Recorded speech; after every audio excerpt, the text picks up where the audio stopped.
the modulation section in Ashlight is extremely sophisticated. Now, the whole idea with modulation is to change or modulate or alter or vary the parameter values over time while the part is being played so as to create movement and interest and different kind of tonal and timbral shifts within the sound. So we have different ways of doing that. We have LFOs, which are low frequency oscillators, and basically it's a cyclical repeating shape. And we have sine wave, triangle shape, square, ramp up, ramp down, random. And then we have seq 1 and 2, which are like random, but they're smooth.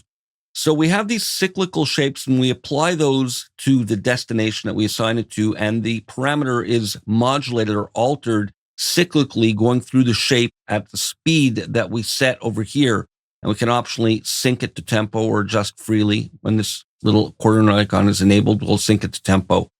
And we have 2 LFOs. They can be used independently. And that's what we're going to focus on in this video. Now, we also have a modulation matrix, which is very sophisticated. We'll look at that separately. And then we have 2 shaper curves, which is another way of creating step kind of patterns that are used to shape the movement of the parameters they're assigned to. So instead of this cyclical repeating shape, we can customize a step pattern to use.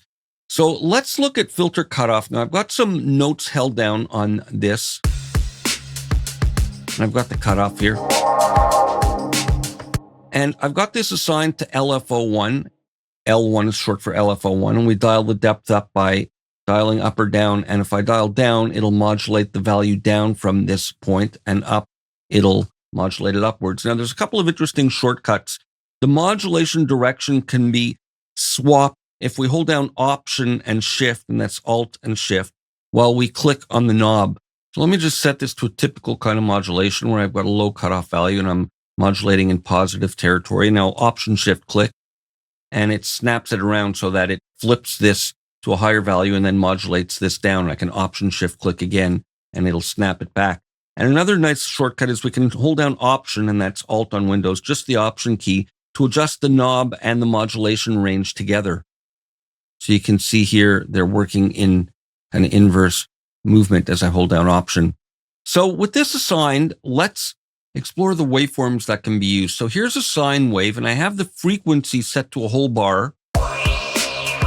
And you can see the momentary dot moving smoothly between the minimum and maximum values at the rate of a whole bar. Now I can change this to a triangular shape, which will be a little bit more angular, not quite as smooth.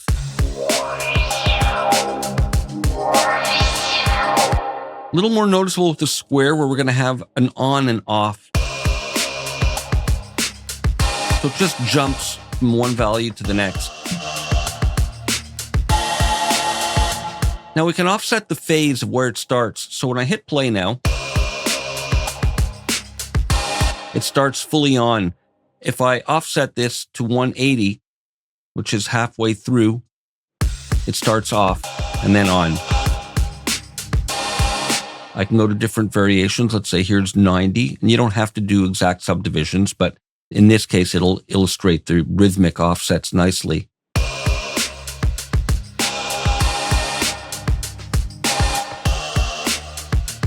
And I can make the frequency a bit quicker. Here's a half note.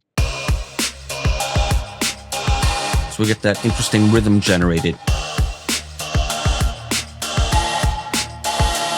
And if I go with non-even increments, here's 40. You get interesting rhythms. Here's 45, which is an even increment.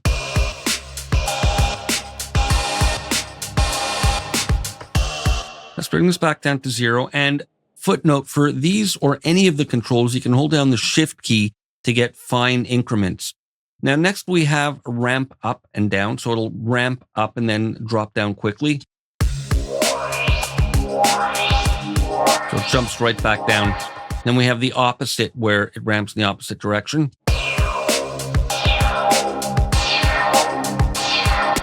We have a step random. And this works nice at fast rhythms like 16th, where you get a sample and hold type of effect, for example.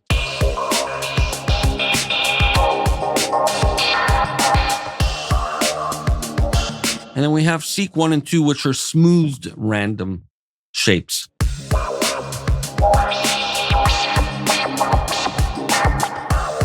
So just different types of randomization, but with smooth transitions between the steps. Now, we can also assign a modulator to control the actual frequency. So let's say I have this set nice and slow. I'm going to put this to aftertouch so that I can press in on my keyboard, and you can see a representation of it here as I press harder. So let's dial in some depth, and maybe I'll switch this to a ramp. So I hit quietly or without pressing too hard. We get the normal half note frequency, but as I press harder,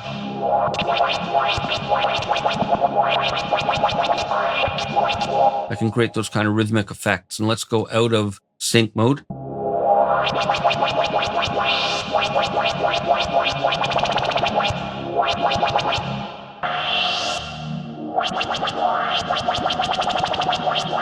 And it'll work with all the different shapes. Now we have different trigger modes. In free, it's like a polyphonic modulation where we get a start with every note. And then first mode here, it restarts with the first note only. And in re-trigger, the LFO restarts for each new key that's pressed. And then we have these once and first time trigger modes where it's only going to go through the LFO cycle once. So if I play my part here, let me just get rid of this modulation.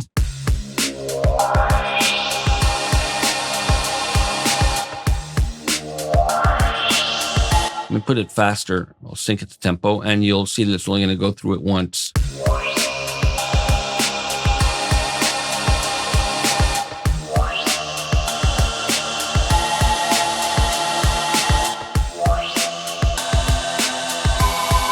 Versus this mode.